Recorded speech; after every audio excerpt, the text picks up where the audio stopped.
வணக்கம் நண்பர்களே. இனி நாம் கேட்கலாம் மூதறிஞர் ராஜாஜி அவர்களின் இராமாயணம்.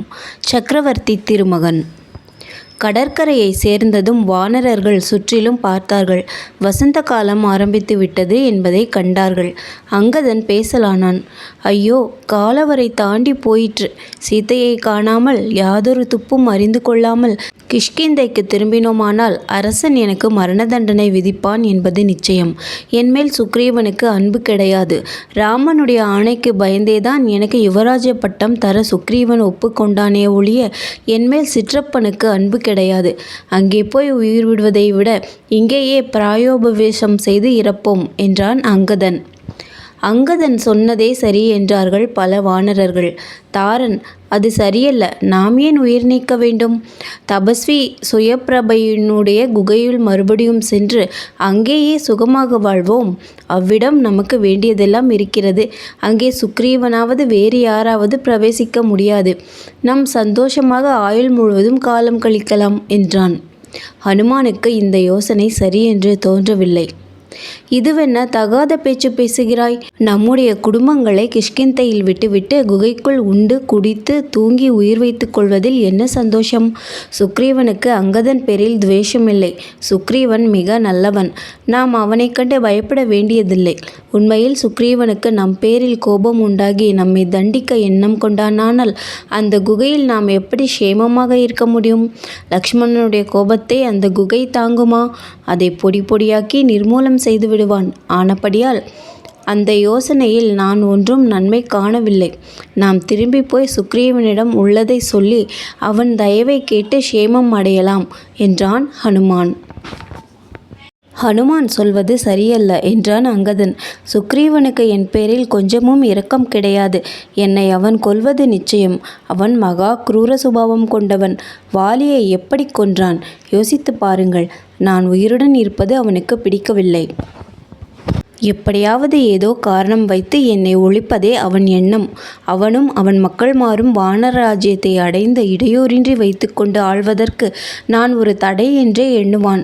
செய்த பிரதிஜையை மறப்பதே அவன் சுபாவம். சீதையை தேடித் தருவேன் என்று ராமனுக்கு சொல்லிவிட்டு அந்த வாக்குறுதியை மறந்தவன் அல்லவா? பிறகு லக்ஷ்மணனுடைய வில்லுக்கு பயந்தல்லவா எங்களை அனுப்பினான்.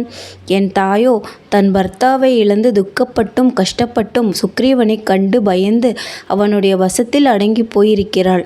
என் மேல் உள்ள பிரியத்தினால் அவள் பிராணனை வைத்திருக்கிறாள். நான் இறந்தேன் என்று அவள் அறிந்தால் உயிரை நீப்பாள். எனக்காகத்தான் அவள் உயிரை வைத்திருக்கிறாள். ஐயோ, நான் என்ன செய்வேன்? மறுபடியும் கிஷ்கிந்தைக்கு திரும்பினாலும் என் மரணம் நிச்சயம். இங்கே உயிர் நீப்பதே மேல். பிராயோபவேஷம் செய்து உயிர் நீப்பதே நலம் என்று தீர்மானமாக சொல்லி தரையில் முறைப்படி தர்பை புல் பரப்பி தெய்வங்களையும் பெரியோர்களையும் வணங்கிவிட்டு உயிர் நீக்கும் சங்கற்பம் செய்து கிழக்கு முகம் பார்த்து உட்கார்ந்தான். யுவராஜனான அங்கதன் இவ்வாறு பிராயோபவேஷ விரதம் பூண்டதும் மற்ற வானரர்கள் எல்லாம் ஓ என்று கதறி அழுது அவர்களும் அப்படி உயிர் நீத்துவிட்டு நிச்சயித்து உபவாச சங்கற்பம் செய்து கிழக்கு நோக்கி உட்கார்ந்தார்கள். இப்படி நம் கதியாயிற்றே என்று உட்கார்ந்த வானர கூட்டத்தை கழுகு அரசனான சம்பாதி பக்கத்தில் ஒரு மலை மேலிருந்து பார்த்து கொண்டிருந்தான். இறகுகள் இழந்து பறக்க முடியாமல் வெகு காலம் பட்டினியால் கஷ்டப்பட்டு கொண்டிருந்த சம்பாதி இத்தனை வானரர்களையும் ஒரே இடத்தில் இறந்து போகப் போகின்றனர், எனக்கு உணவு சுலபமாக கிடைத்துவிட்டது என்று எண்ணி சந்தோஷமடைந்தான். அப்பொழுது வானரர்கள் மரணத்தை எதிர்பார்த்து தங்கள் துக்கத்தை ஒருவருக்கொருவர் சொல்லி கொண்டிருந்தார்கள். கைகேயினால் அல்லவோ தசரதன் இறந்தான். தசரதன் இறந்துவிட்டதனால் அல்லவோ ராமன் காட்டில் இருக்க வேண்டியதாயிற்று. ராமன் காட்டில் இருந்ததனாலன்றோ சீதையை ராவணன் தூக்கி போனது. வீரனான ஜடாயு சீதைக்காக உயிர் நீத்தான்.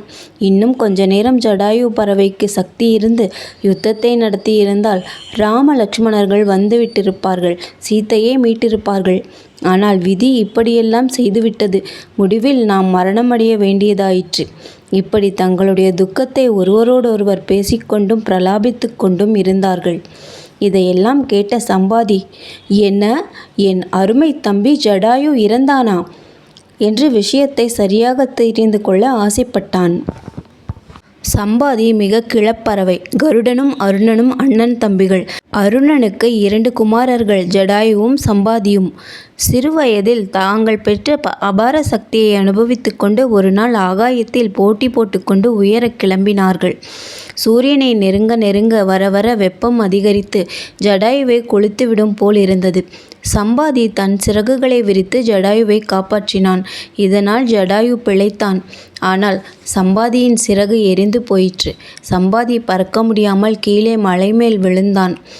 அது முதற்கொண்டு பறக்க முடியாததினால் ஒரே பசியினால் வாட்டப்பட்டான். ஆயினும் உயிரிழக்காமல் கஷ்டப்பட்டு கொண்டிருந்தான். அன்புக்குரிய என் தம்பி ஜடாயுவை பற்றி துக்க சமாச்சாரம் யார் இங்கே பேசுவது? வானரர்களே, ஜடாயு இறந்தானா? சக்கரவர்த்தி தசரதனுடைய குமாரன் ராமன் ஏன் காட்டுக்கு போனான்? எப்படி மனைவியை இழந்தான்? ஜடாயு ராவணனால் கொல்லப்பட்டானா? எனக்கு விவரம் சொல்லுங்கள் என்று வருந்தி கூக்குரலிட்டான். வானரர்கள் பிராணனை நீப்பதற்கு உபவாசம் இருக்கவும் அந்த வானரப் பிணங்களை கஷ்டமில்லாமல் உணவாக அடைவேன் என்று சிறகுகளை இழந்த கிழக்கழுகு ஆசைப்படவும் ஆரம்பித்த இந்த நிகழ்ச்சியானது முடிவில் வேறு விதமாக வடிவம் எடுத்தது. வானரர்கள் எழுந்து சம்பாதியை அணுகி மெதுவாக அந்த கிளப்பறவையை கீழே கடத்தி வந்தார்கள். பிறகு விஷயங்களை ஒருவருக்கு ஒருவர் சொல்லி அறிந்தார்கள். சம்பாதி தன் கதையை சொன்னான். அங்கதன் கிஷ்கிந்தை வரலாற்றை பூரணமாக சொல்லி எப்படி ராமனுக்கு உதவலாம் என்று கேட்டான்.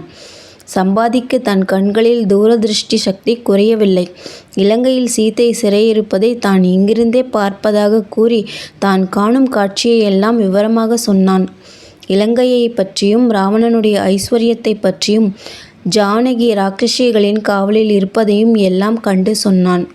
வானரர்களுக்கு உற்சாகம் உண்டாகி சீத்தையை பற்றி அறிந்துவிட்டோம், இனி நமக்கு பிராண பயம் இல்லை, ராமகாரியம் வெற்றி பெறும் என்று மகிழ்ச்சி பரவசமாக துள்ளி குதித்தார்கள். சம்பாதிக்கு ஏற்பட்ட கஷ்டமும் நீங்கிற்று.